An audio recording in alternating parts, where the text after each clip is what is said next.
Puji Tuhan, bersama dengan Gereja Pantekosta Indonesia Jemaat Villa Melati Mas dalam menyapa saudara.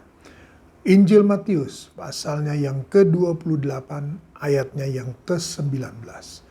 Matius pasal 28 ayat 19 dan 20. Karena itu pergilah, jadikanlah semua bangsa muridku, dan baptislah mereka dalam nama Bapa dan Anak dan Roh Kudus. Dan ajarlah mereka melakukan segala sesuatu yang telah kuperintahkan kepadamu, dan ketahuilah, aku menyertai kamu senantiasa sampai kepada akhir zaman. Saudara yang kasih Tuhan, perintah Tuhan Yesus, pergi, jadikan semua bangsa muridku, baptis mereka dalam nama Bapa dan Anak dan Roh Kudus. Saudara yang kasih Tuhan, ini bukan sesuatu yang mudah.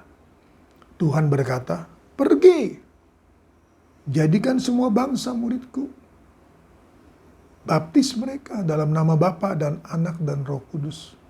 Saudara kasih Tuhan, sekali lagi bukan sesuatu yang mudah. Tuhan mengutus kita, saudaraku, kepada orang banyak. Untuk apa? Untuk menjadikan mereka murid. Untuk memenuhi mereka dengan apa yang dikatakan ayat 20. Ajarlah mereka melakukan segala sesuatu yang telah kuperintahkan kepadamu. Segala sesuatu yang kasih Tuhan, kita harus mengajar kepada mereka. Dan Tuhan berkata, aku menyertai kamu senantiasa sampai kepada akhir zaman. Sekali lagi, saudara Tuhan, kita diutus untuk menjadikan semua bangsa murid Tuhan, untuk mengajar mereka. Berarti, saudara Tuhan, semua bangsa loh.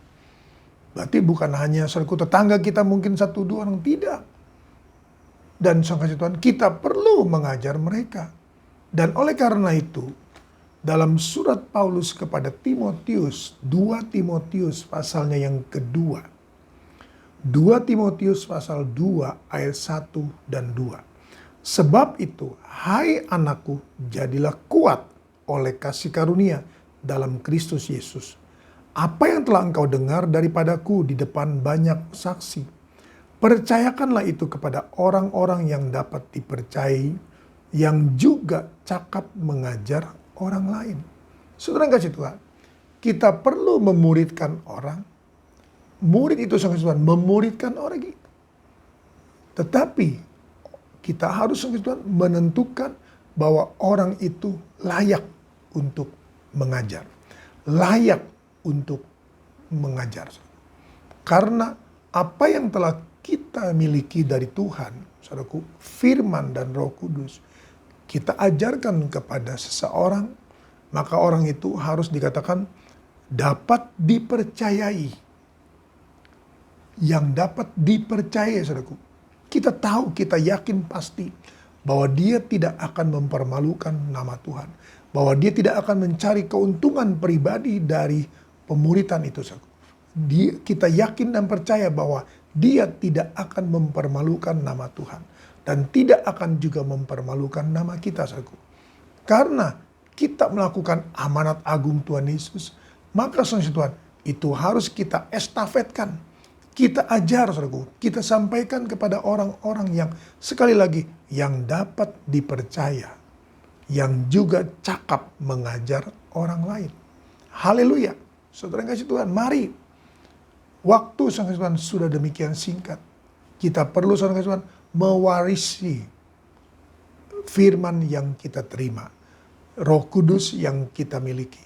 Untuk Roh Kudus juga mempercayakan firman itu kepada mereka. Sehingga menjadi remah bagi mereka. Dan mereka boleh menjadi percaya. Banyak orang akan menjadi percaya. Dan mereka dapat dipercaya untuk mengajar banyak orang. Dan mereka cakap menanggung. Mereka cakap sama Tuhan mengajarkan firman Allah kepada mereka. Kita datang pada Tuhan. Terima kasih Tuhan Yesus. Kembali Tuhan ingatkan kami bahwa amanat agung Tuhan Yesus tetap ada dalam hidup kami. Tetap harus banyak dilihat orang. Tetap harus menjadi berkat bagi banyak orang. Tuhan berkati kami semua yang ada, nyatakan semuanya, dan berkat-Mu Tuhan atas seluruh kawanan domba-Mu, sehingga Tuhan Yesus cakap menanggung segala beban Tuhan, mengajarkan orang banyak. Terima kasih Tuhan, terima kasih. Hamba-Mu serahkan dalam tangan-Mu, berkat-Mu Tuhan atas kami semua yang ada. Nama Tuhan dipuji, diagungkan, dimuliakan. Sehingga Tuhan kehidupan kami, perkataan kami, semua cermin Kristus dalam hidup kami. Pekerjaan kami juga menjadi cermin Kristus bagi banyak orang. Nama Tuhan dipuji, diagungkan, dimuliakan. Dalam nama Yesus Tuhan, berkat-Mu atas kami. Semua yang ada, hamba meteraikan semua ini dalam nama Tuhan Yesus Kristus. Haleluya. Amin. Tetap semangat, jangan kendor.